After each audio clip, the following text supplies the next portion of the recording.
15 minutes before Trump posted that U.S.-Iran talks were productive, $580 million in oil futures contracts changed hands in a single minute. That timing, confirmed by trade data reviewed by Fortune, is what prompted Nobel laureate Paul Krugman to use the word treason. The mechanism is straightforward. Whoever sold those 6,200 Brent and WTI contracts in the 6:49-6:50 a.m. window, then held S&P 500 futures on the long side, was positioned for precisely the outcome that followed, a sharp crude sell-off and an equity bounce. Iran's parliament speaker called Trump's peace signal fake news, used to manipulate financial markets. And while oil briefly steadied on that denial, traders ultimately priced in the White House version. Prediction market analysts flagged what they called a strong signal of insider activity, as war bet traders netted over $1 million in a similar pattern. The question isn't whether the trade was illegal. That requires investigation. The question is what it means when markets can no longer price geopolitical risk without wondering who already knows the answer. That same Hormuz choke point is transmitting a second, slower shock that crude traders have largely ignored: fertilizer. Before the war, roughly a third of the global fertilizer supply chain moved through the strait, including half of the world's urea, a nitrogen-based input that American farmers depend on for yields. A report published Monday by 35 agricultural industry groups quantified what's at stake. The U.S. food and agriculture sector generates $10.4 trillion in annual value, roughly 20% of GDP, and supports over 48 million jobs. The fertilizer crunch, unlike oil, has no immediate substitute on the shelf. Corey Rosenbusch of the Fertilizer Institute noted that fertilizers alone deliver $37 billion in annual wages. A prolonged Hormuz closure doesn't just raise food prices at the margin, it compresses farm incomes in the planting season, exactly when input commitments are locked in. If disruption extends through Q2, analysts expect downstream food price increases to reach consumers by late summer, adding a second inflation vector that monetary policy cannot address through demand suppression alone. The convergence of fuel and food shocks is what gives this episode its stagflation character. Bank of America's spending data had been telling a rare good news story. For the first time in years, Gen Z spending growth had surpassed baby boomers in mid-2025, driven by rent relief and wage gains running roughly 9% year over year. That recovery is now being tested. Gas prices are up 26% year over year, and BFA economists warn that younger consumers, disproportionately exposed to transportation costs as a share of income, may cut discretionary spending before older cohorts do. A Reuters Ipsos poll confirmed the political arithmetic. Trump's approval rating fell to 36%, a new low, directly tied to fuel prices and the war. The administration is caught between the logic of the conflict, which requires sustained pressure on Iran, and the domestic cost, which is landing on exactly the demographic most sensitive to energy prices. If crude stays elevated through spring, the spending recovery that BFA was documenting through February 2026 may reverse before it fully registers in GDP data.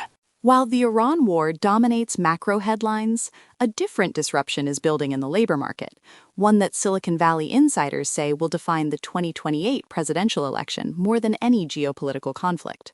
Vinod Khosla, the billionaire venture capitalist and leading OpenAI backer, said at the Hill and Valley Forum on Tuesday that by 2030, 80% of jobs will be AI-capable, meaning exposed to displacement.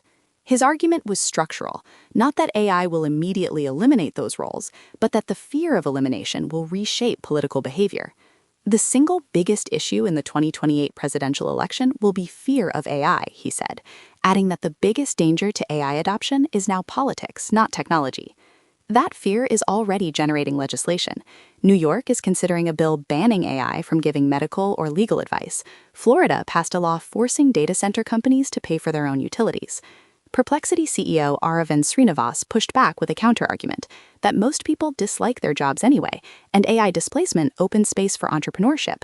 But that framing landed poorly against real numbers. Over 101,000 AI-linked job losses in the U.S. since February 2025, according to the Alliance for Secure AI. Epic Games' 1,000-person layoff this week, explicitly not attributed to AI by CEO Tim Sweeney, illustrates the complexity. Even non-AI-driven cuts are now being interpreted through an AI anxiety lens, amplifying the political signal regardless of actual cause. That anxiety is running directly into the next phase of AI monetization. OpenAI is now targeting a share of Google and Meta's advertising revenue, a structural move that signals the company believes its user base is large and engaged enough to sell attention against. At the same time, Microsoft confirmed it will rent a Texas data center that OpenAI and Oracle had dropped, extending its infrastructure commitment even as investors worry about the pace of AI revenue conversion.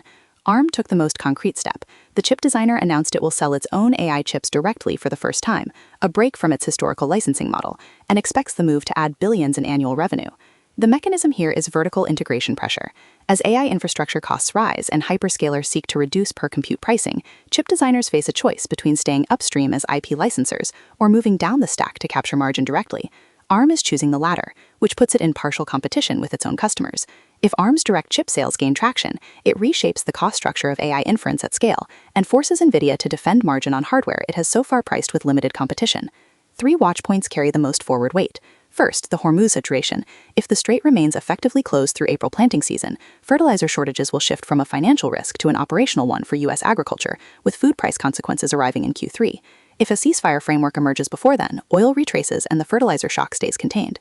But the $580 million futures episode means that any Trump statement about peace talks will be read by markets as a price signal first, a policy signal second. Second, the AI labor narrative. If costless 2028 framing accelerates state-level AI regulation, companies like Nvidia face a political risk premium that doesn't show up in earnings models. Elizabeth Warren's warning that, quote, allowing a single company to be the gatekeeper for the AI future is dangerous, unquote, suggests that regulatory targeting is moving from abstract to named. Third, the monetization race. OpenAI entering advertising, ARM entering hardware sales, and CoreWeave sitting on a $66 billion backlog with 140% revenue growth, all point to AI infrastructure moving from capex story to revenue story. But the timing of that conversion determines whether current valuations hold. If revenue acceleration is confirmed in Q2 earnings, the multiple compression thesis loses force. If guidance disappoints, the infrastructure overbuild narrative returns with more data behind it.